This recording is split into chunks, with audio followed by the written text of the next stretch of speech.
Dan kita tidak pernah mengalami kuasa firman itu seperti Yesus pakai melawan iblis. Yang ketiga, bukti perjanjian lama menubuatkan kan sumber atau otoritas atau kuasa perjanjian baru itu dari Tuhan. Yeremia pasal 31. Ayat 31 dan juga saya tambahkan dengan ayat 33. Sesungguhnya waktu akan datang, demikianlah firman Tuhan. Aku mengadakan perjanjian baru dengan kaum Israel dan kaum Yehuda. Aku akan menaruh Tauratku ke dalam batin mereka dan menuliskannya dalam hati mereka. Maka aku akan menjadi Allah mereka dan mereka menjadi umat. Apa artinya Bapak Ibu? Itu Yeremia 31 ayat 31 dan 33 ini mau menegaskan. Kita mau menyaksikan akan datangnya di kemudian hari kita perjanjian baru yang dimulai dari isinya Matius sampai dengan Wahyu. Yang kedua, Yeremia pasal 31 ayat 31 sampai dan 33 mau menjelaskan. Wah, kita perjanjian baru itu tidak hanya berdiam diri di dalam tulisan-tulisan yang mati. Tapi firman Tuhan dalam perjanjian baru itu nyata di dalam kehidupan orang-orang yang sudah bertobat dan percaya kepada Yesus. Maka dikatakan di sini, aku akan menaruh Tauratku dalam batin mereka. Dan juga menuliskannya di dalam hati mereka.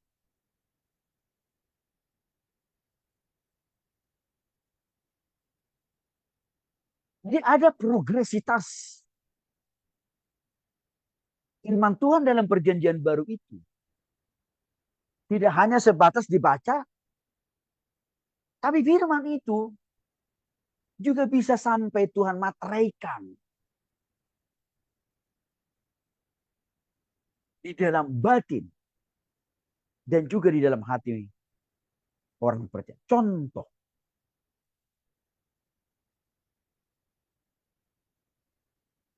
kenapa para murid-murid atau para rasul itu sampai rela mati mempertaruhkan nyawa satu-satunya yang paling mahal dan berharga hanya untuk memberitakan firman Tuhan? Karena mereka tahu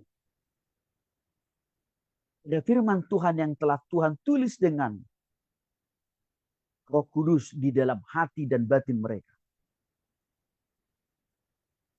Bapak Ibu, di era para rasul, tidak semudah, tidak segampang yang kita di zaman sekarang.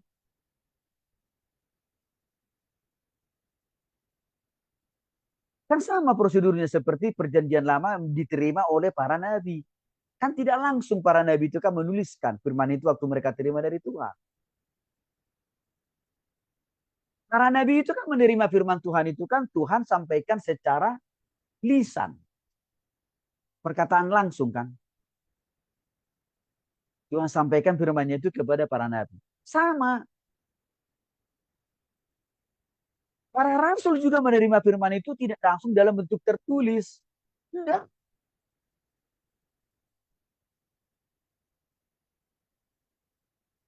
Tapi berdasarkan lisan. Yang disampaikan melalui apa? Roh Kudus kan. Jadi waktu para rasul itu memberitakan firman Tuhan, itu nggak pawang seperti kita zaman sekarang, Bapak Ibu.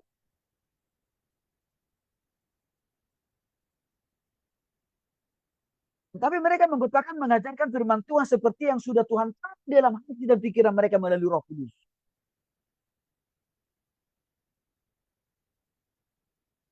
Berarti Pak Tony ada yang terlupakan dong. Ya enggak lah. Karena Roh Kudus kan Roh Allah membimbing mereka, mengingatkan mereka. Harus khotbahkan apa, harus sampaikan apa, harus ajarkan. Bapak Ibu jangan lupa. Daya ingat Roh Kudus atau Roh Allah itu lebih hebat daripada catatan-catatan kita, lebih hebat daripada tulisan-tulisan kita. Karena kenapa? Dia adalah roh yang maha pengingat. Dia adalah roh yang maha pembimbing. Dia adalah roh yang maha pengajar, saudara. Jadi artinya apa? Sekalipun firman Tuhan itu tidak dalam bentuk tertulis dikotbahkan diajarkan langsung oleh para rasul di era perjanjian baru. Tetapi firman Tuhan itu telah Tuhan catatkan di dalam batin mereka.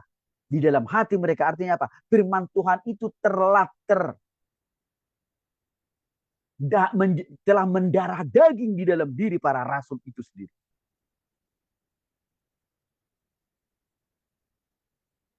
Semua totalitas hidup para rasul itu bicara tentang firman Tuhan. Totalitas praktek hidup para rasul itu semuanya bicara tentang Tuhan dan firman.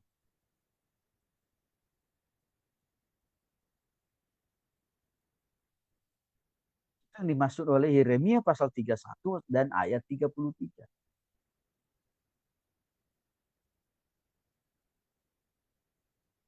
Sebagai salah satu bukti berkuasanya firman itu. Sekalipun firman itu tidak lagi dibuat dalam bentuk tertulis, tidak lagi dibuat dalam aplikasi, tapi ada dalam hati nurani para rasul. Tapi mereka tetap powerful, komitmen setia, militan memberitakan firman ke berbagai kota dan negara. Ditambah lagi, mereka harus rela kehilangan nyawa sekali.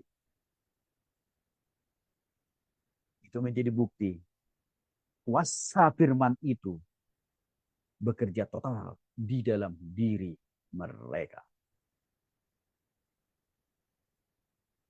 Yoel pasal 2 ayat 28 mengatakan, kemudian pada hari itu akan terjadi bahwa aku akan mencurahkan rohku, roh kudus maksudnya, ke atas semua manusia. Maka anak-anakmu laki-laki dan perempuan akan bernubuat. Ayat ini mau memperjelas, mempertegas kepada kita saudara-saudara. Sumber firman itu adalah Tuhan itu sendiri. Dan Tuhan itu sendiri juga lewat roh kudusnya. Kalian mau geser ke sana, kamu juga bisa pikiran, perasaan. Rasul di dalam menuliskan firman Tuhan itu sendiri. Sama Bapak. Kalau kita tidak melibatkan Roh Kudus, membaca, merenungkan, memahami, mengerti, mendalami Alkitab, sulit kita paham. Apalagi mengerti, apalagi melakukan. Kalau Bapak Ibu perhatikan dalam setiap doa saya sebelum kita masuk materi, saya selalu berdoa. Tuhan, ampuni, kuduskan, sucikan dulu kami. Lalu setelah itu saya minta, Tuhan biarlah roh-Mu yang kudus kuasai hati, pikiran, perasaan, dan totalitas hidup kami. Dan Roh Kudus yang sama memampukan kami memahami dan mengerti firman-Mu, tapi juga menghidupinya. Kenapa itu penting? Selalu saya bawakan dalam doa saya. Supaya pemahaman kita maksimal. Pengertian kita benar. Tentang setiap firman yang kita baca, tentang setiap firman yang kita dalami, tentang setiap firman yang kita bahas.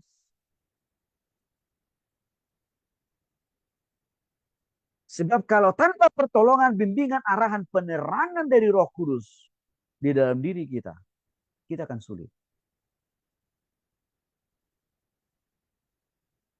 Saudara dikasih oleh Tuhan Kristus, seringkali diam-diam jemaat itu kan protes kepada hamba Tuhan yang berkhotbah tiap minggu. Secara langsung gak berani protes, minggu 1-2 berani. Tapi lebih banyak proses secara tidak langsung. Mereka katakan, gak jelas itu khotbah Bapak Ibu Pendeta itu. Tahu Bapak Ibu apa masalahnya, apa persoalannya, apa kendalanya, apa penghalangnya? Karena seringkali orang yang berkhotbah tidak minta bimbingan arahan dari Roh Kudus.